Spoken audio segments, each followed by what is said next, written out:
information technology, wrote a couple of leadership books.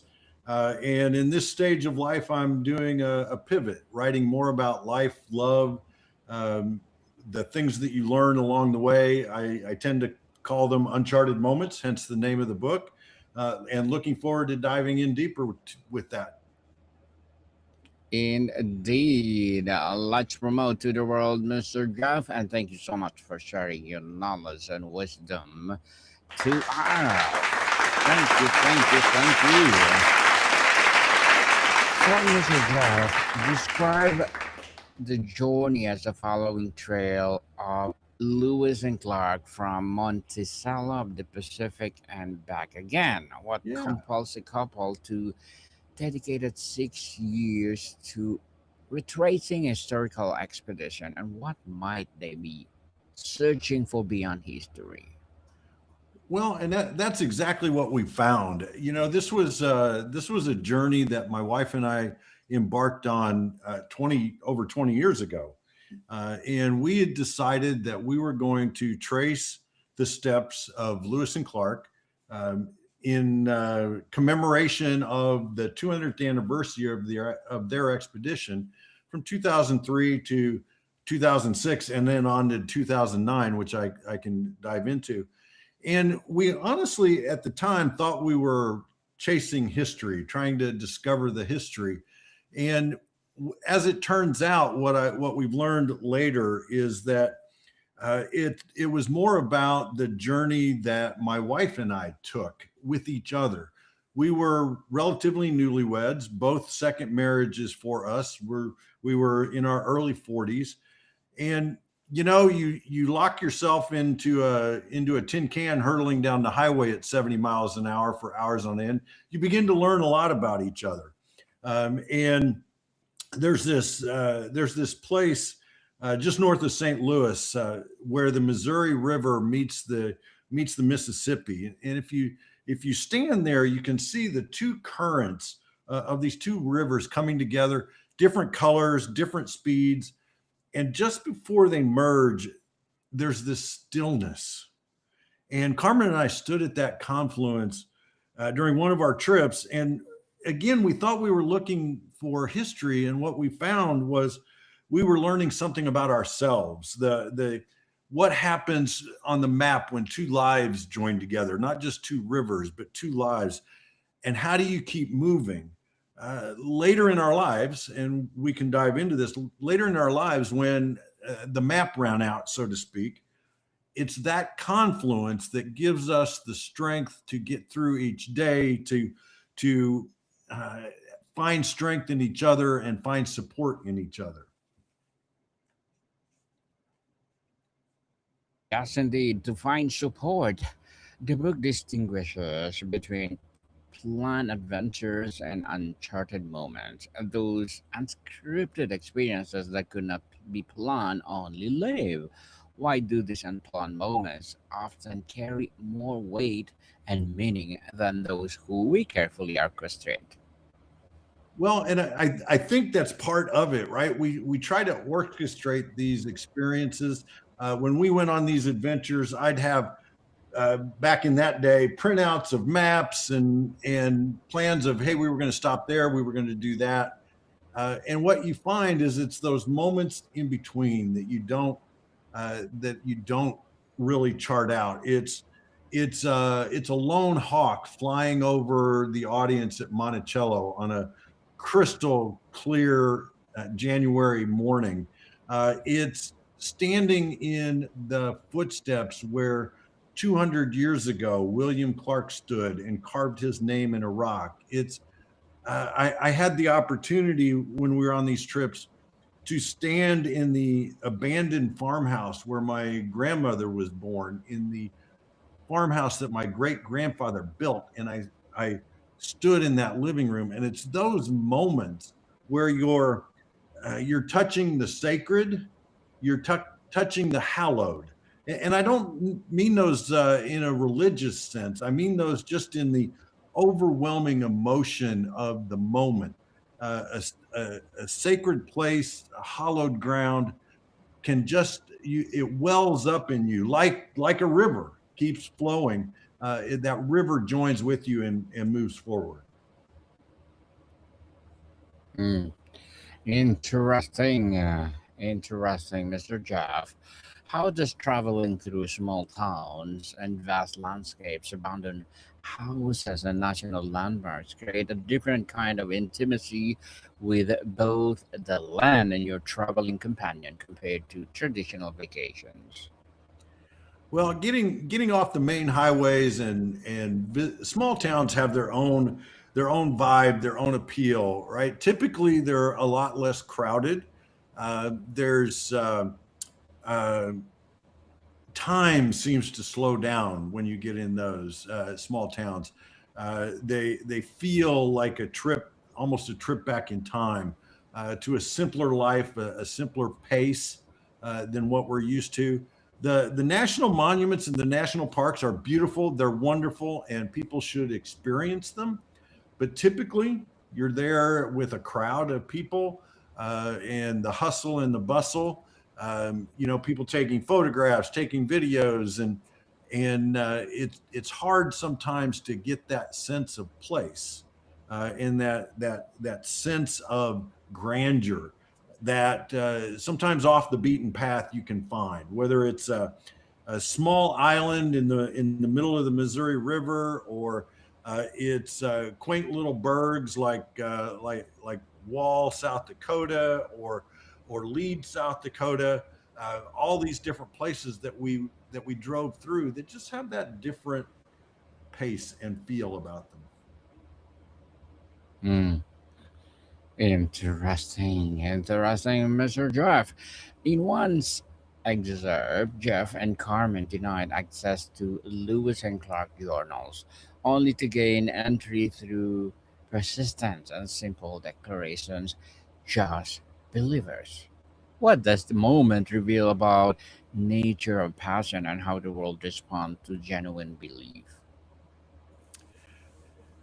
That is such a great question, Daniel. I think the moments sometimes you experience an uncharted moment at that time. You're in that time, you're in that place, and you just feel it wash over you. There are other times that you look back on something and you say that was a real experience. Whether it be part of the programs that we attended as we were on these journeys, or on part of our own exploration. Um, One such story is we were going to visit Fort Clatsop, which is a replica of the fort where Lewis and Clark and the Corps of Discovery stayed on the West Coast. About a month before we were supposed to go, we read in the newspaper that the replica burned to the ground. So the replica fort is no longer there. We went anyway, just to see what was there. As it turned out, they were doing an archaeological dig at the site of the fort to try to see if they could pinpoint exactly where the fort once stood. And we never would have had that opportunity if the fort hadn't burned down. But to be able to stand there and watch them dig, speak to the archaeologists, it was this great moment that at the time we would have said was a disappointment, right? Because the fort wasn't there. But looking back as we finished those journeys, it was a great moment because not everybody gets to experience that. Mm, a great moment indeed. So, Mr. Jeff, the journey spans 20 years from initial curiosity to completed manuscript. What does this mean to hold a dream for 2 decades, and how does the passage of time change the meaning of the destination? Oh, that's part of the entire story, right? It's We had these experiences 20 years ago. I've wanted to write about them for so long, but didn't really have the story thread, the story arc that would go through the book. And in 2023, my wife was diagnosed with progressive degenerative neurological disease, the kind of disease that only ends one way. And it was it was sitting in one of her neurologist appointments as I was thinking about her and us, that I realized that the story from 20 years ago was our foundation of how do we get through this. Talk about an unmapped, the map running out. There's no map for where we are right now, right? I was the CEO of a thriving business, was not ready to retire. Because of this disease, I've retired, and I am now full-time caregiver. I don't know where this journey is taking this. I don't know what the next day will bring. But looking back on that story from 20, 25 years ago gives me the confidence that Carmen and I will get through this together. Our rivers have joined. We had the confluence. We've learned a lot about each other in those years. And that really crystallizes the story from 20 years ago about how two people that meet later in life fall in love, become friends first, then fall in love, go on these amazing journeys, and then build a life together for 20 years that then gets changed in a blink of an eye in a neurologist appointment when they look at you and say those words that no one wants to hear.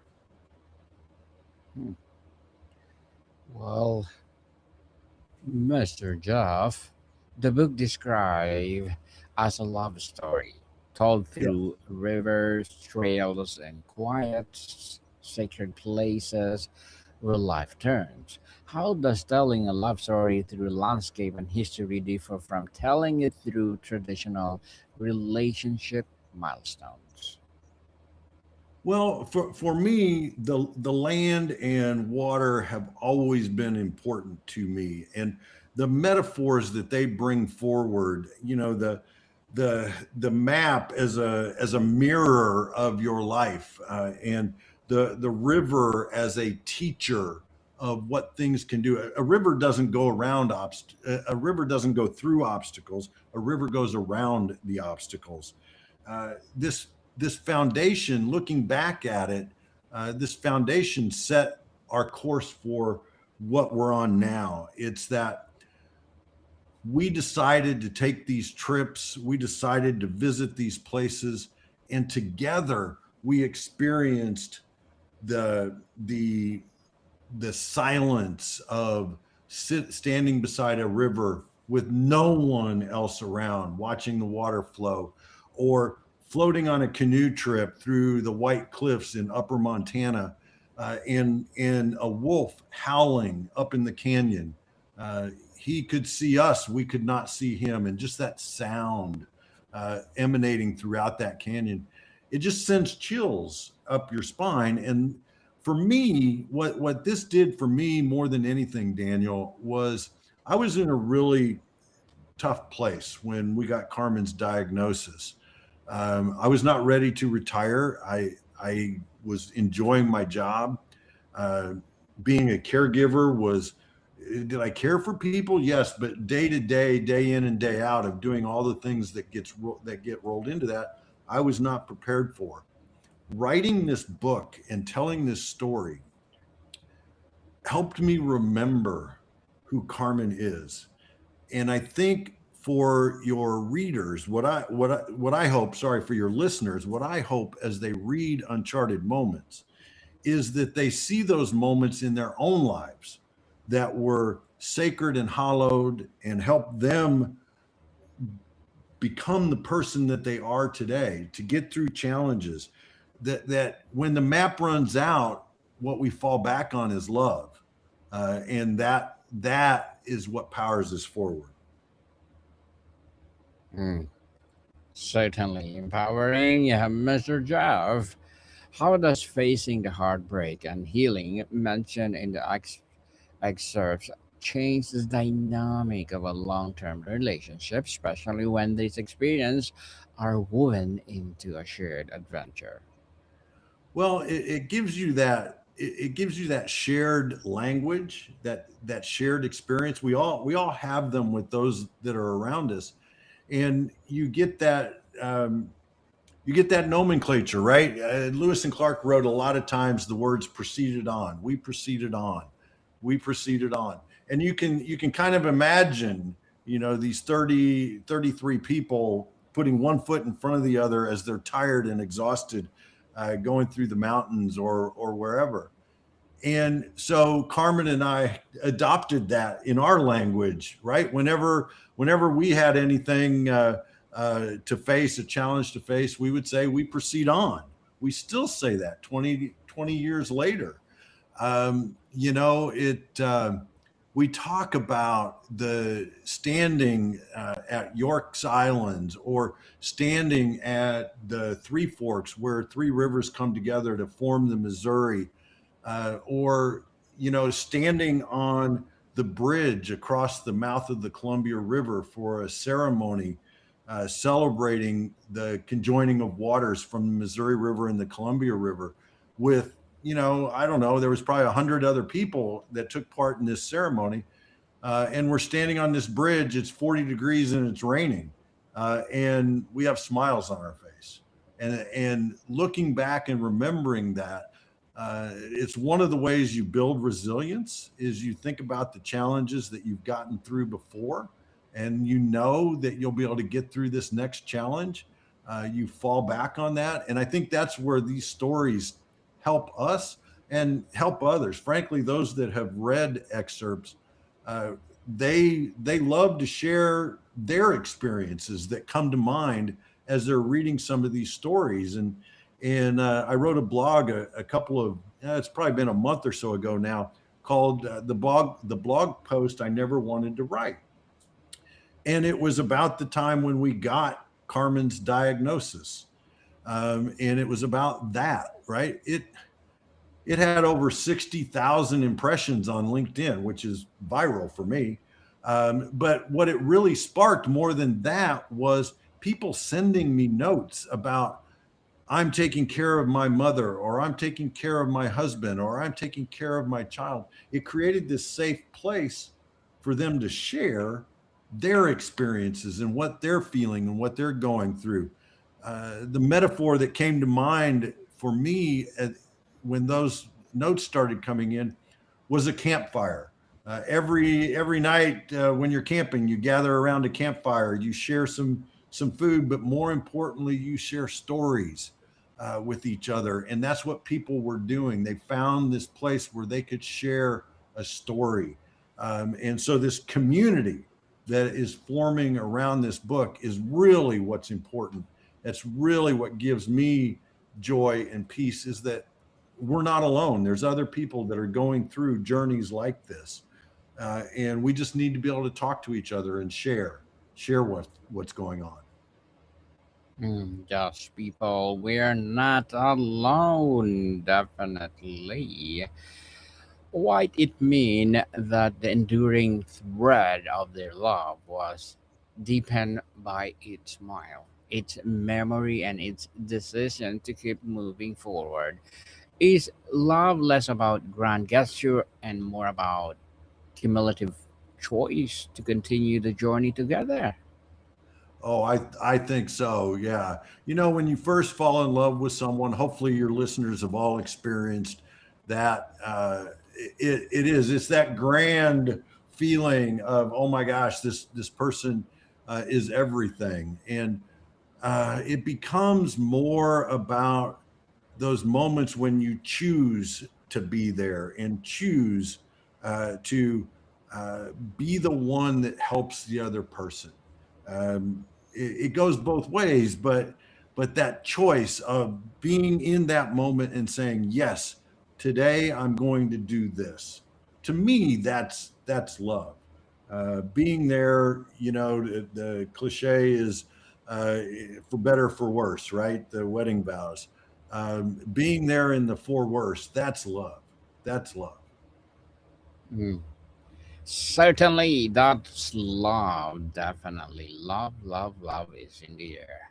Carmen is portrayed as the one who was one to give up easily, pressing the doorbell when Jeff might be accepted the closed door. How do partnership thrive when person bring different strength? One the dreamer, one the persistent force the opens doors. I think you need that so much. You need people that complement your strengths, not amplify them all the time. I used to, as I mentioned at the outset, I was in business for a number of years. And, I always told people as they're building a team, identify your strengths and weaknesses, and then find people that have strengths where you have weaknesses. It's the same way, and Carmen has taught me so much. When we first met, you're right. I would not be the one to ring the doorbell. I'd be the one to hang dog and get depressed, get bummed. There was one point where we were going to go on a canoe trip, and we woke up in the morning and it was just pouring down rain, and I was in a funk, to say the least. And she's like, "It's going to stop raining. We'll be good. Everything's fine." So you need that balance. She's been my balance for 24, 25 years now. I believe that she would tell you the same thing about me. That my strengths have helped her to grow and become a better person. We're better when we address things together. And so her strengths, my weaknesses, my strengths, her weaknesses. It all comes together. Mm, certainly, certainly. And Mr. Jeff, let's talk about the history, legacy, and memory. Describe about legacy as central theme. What legacy do Jeff and Carmen create by documenting their journey, and how does it differ from historical legacy of Lewis and Clark? Well, I think legacy can be a misunderstood term a lot. I talk about this in a course that I teach. That legacy isn't necessarily about when you're gone from this earth.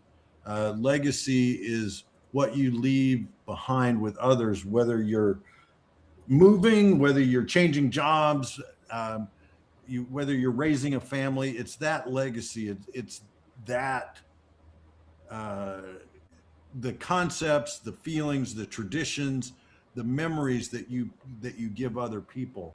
And I think there's been millions of words written about the Lewis and Clark experience, the trail, the expedition that they went on, and the hardships. And those are all fantastic books.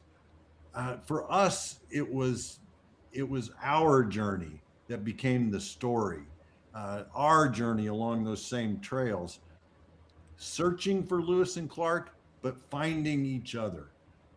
The legacy that I hope this leaves behind through the book and through other stories that we have shared with people, shared with our families, is they will find a love for history, certainly a love for our country, despite all its faults, and a love for each other, whether it's family, friends, siblings, children, spouses. That love that's enduring, that's the legacy. Mm, certainly, the legacy indeed. Mr. Jeff, you write that the most meaningful journey are not the ones we plan. They are the ones that unfold. Is this a comforting or unsettling thought in a world that values planning and control? I think to some it might be unsettling that the unplanned are going to be the moments, but I think if you really look back on the moments in your life that were unplanned, that were unscripted, I think you'll find the real meaning of who you are, who you became, and how you became it through those stories more than the ones that were fully orchestrated. It's that serendipitous experience that really stands out when you look back in hindsight. Indeed. So, Mr. Jeff, you are a former CIO and business leader. How Yes. might someone spend years in the structured world technology and leadership experience and unstructured, unpredictable nature of river journey differently? Well, I think that's part of what I loved about these experiences so much is being in technology. So much of it is structured. You're looking for best practices, you're documenting processes, you're creating new ways to do business, but it's all very structured. It's a framework that you're following. In fact, the first book I wrote was Amplify Your Value, and it was a framework for CIOs to run their IT departments. What I have Mhm. learned is I needed that experience, but I also needed the unstructured. One of the things that I look at when I look at technology professionals is many of them have a creative side to them. They might be a musician, they might be an actor, they might be a writer. They need both sides of that, the framework and the unstructured creative side. And I think for me, learning that value of looking for ways to bring that to my life has helped. Mm. So, Mr. Jeff, to wrap up our discussion for today, the book is for anyone who believes love and legacy are found in the spaces between destinations, in the uncharted places of heart. What are the uncharted places of the heart in your own life, and what will you take to explore them? I think that's the question to leave your listeners, Daniel, is what are the places in their lives that are uncharted and they can find that meaning for them. Interesting. And thank you so much for sharing your knowledge and wisdom to the world, Mr. Jeff. So, can you please invite the listeners to support your upcoming Uncharted Moments and all of your books? Absolutely. Please visit www.jeffreystun.com. You can find out about the book there. The book comes out May 14th. I really hope that if you decide to pick it up and read it, you find those uncharted moments in your own lives.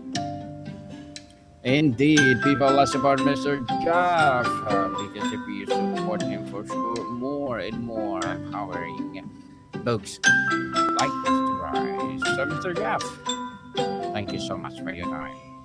Thank you. More to come, people. See you soon.